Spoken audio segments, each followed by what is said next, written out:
नमस्कार साथियों। अमेरिका और इजराइल की संयुक्त कार्रवाई में ईरान के सर्वोच्च नेता अयातुल्ला अली खामनेई सहित कई बड़े अधिकारी मारे गए।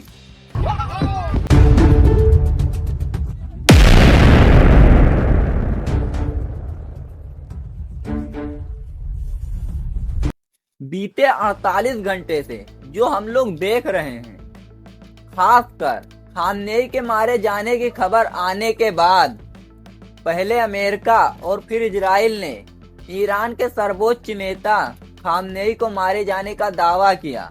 लेकिन कहते हैं ना, युद्ध के बीच ऐसी दावे अक्सर भ्रमित साबित होती हैं। लेकिन कुछ समय बाद ही ईरान की मीडिया ने भावुक लहजे में इस पर मोहर लगा दी। Leader Ayatollah Ali Khamenei is dead, killed in his fortress by US and Israeli airstrikes under Operation Epic Fury.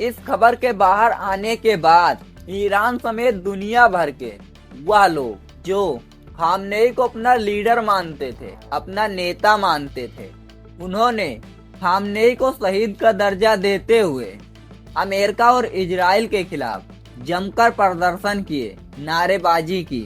और वहीं एक तबका ईरान के अंधेरे गलियों में रात में छतों पर पटाखे दागता हुआ नजर आया। एक तबके को खुशी है और एक तबके को गम। यह बात अब मीडिया की है, वह किसे प्राथमिकता से दिखाना चाहती है। और वहीं ईरान की मीडिया को खामनेई के मारे जाने की खबर सुनाते हुए आप लोगों ने देखा होगा, तो उसमें कुछ मीडिया चैनल भावुक तो कुछ रोते हुए नजर आए।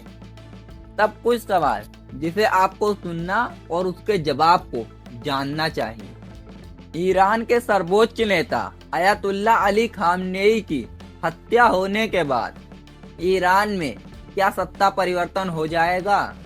ईरान के सर्वोच्च नेता की हत्या होने के बाद ईरान अभी भी अमेरिका और इजराइल के गले की हड्डी कैसे बना हुआ है? अमेरिका जिन देशों से युद्ध करता है उसे मिटा देता है, तो क्या ईरान को मिटा देगा? ईरान किस तरह से अमेरिका के ऊपर दबाव बनाने में लगा है?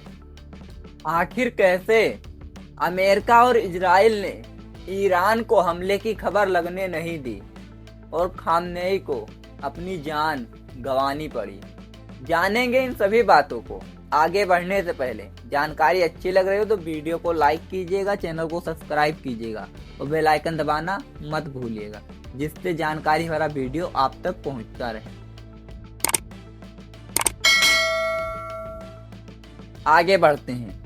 ईरान के सर्वोच्च नेता की हत्या होने के बाद ईरान में सत्ता परिवर्तन हो गया क्या? तो आप जान लीजिए।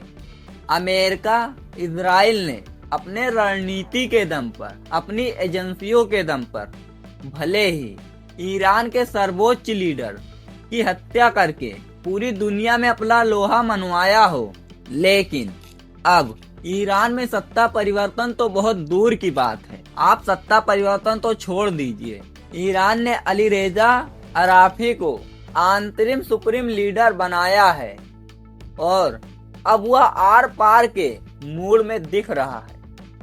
ईरान ने अब अमेरिकी सैन्य अड्डे वाले देशों के साथ साथ अमेरिका के अब्राहम लिंकन एयरपोर्ट पर हमला करना शुरू कर दिया है। अब यह युद्ध घटने के बजाय बढ़ता जा रहा है।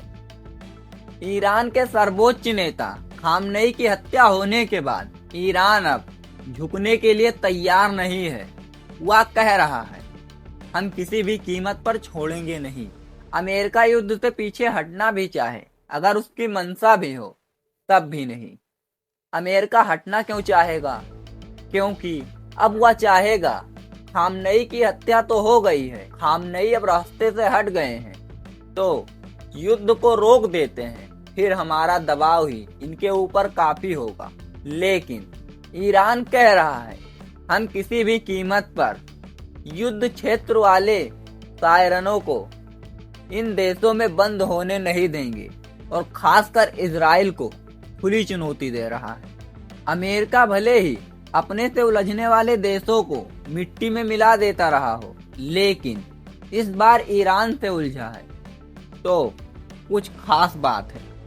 ईरान उन कमजोर देशों में नहीं आता है। ईरान परमाणु शक्ति बनाने वाले देशों की ओर अग्रसर वाले देशों में है, लेकिन अमेरिका का कहना ही यही है कि परमाणु शक्ति हम बनने नहीं देंगे, उसकी रक्षा कोई नहीं कर पाएगा। अमेरिका साफ तौर पे कह रहा है कि हम लोकतंत्र की स्थापना करेंगे, उनके जनता की आवाज बनेंगे। तो उत्तर कोरिया क्यों नहीं चले जाते?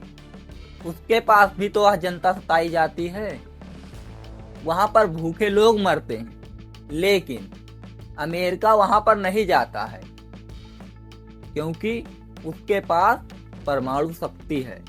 और आज अमेरिका खुद ही बता रहा है, इशारा भी कर रहा है कि जिसके पास परमाणु शक्ति नहीं है वह मारा जाएगा।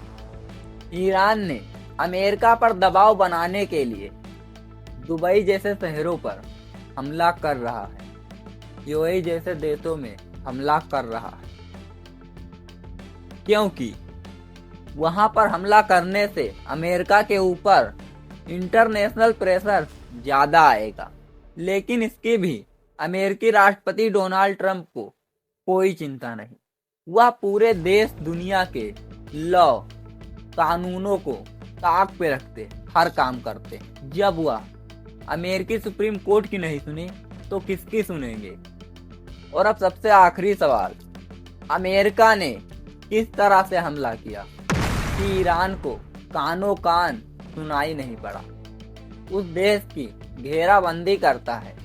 हमने वेनेजुएला में देखा और अब हम ईरान में देख रहे हैं, जिसके ऊपर हमला करना रहता है महीनों पहले उसके ऊपर नजर रखने लगते हैं, जिसमें इनकी एजेंसियां CIA और मोसाद जैसी एजेंसियां हैं। पहले यह हमला रात में करने वाले थे, लेकिन उन्हें पता चला कि ईरान के राष्ट्र प्रमुख, ईरान के रक्षा मंत्री और सेना के बड़े अधिकारी इस बैठक में शामिल होंगे। तब उन्होंने उस घर को निशाना बनाते हुए कई अन्य जगहों पर मिसाइलें दागी, जिसमें ईरान के राष्ट्र प्रमुख और विदेश मंत्री और सेना के कई अधिकारी की मृत्यु हो गई। इस पर आप लोगों का क्या कहना है? कमेंट बॉक्स में अपनी राय जरूर दें। जानकारी अच्छी लगी तो वीडियो को लाइक कीजिएगा, चैनल को सब्सक्राइब कीजिएगा और बेल आइकन दबाना मत भूलिएगा, जिससे जानकारी भरा वीडियो आप तक पहुंचता रहे। धन्यवाद।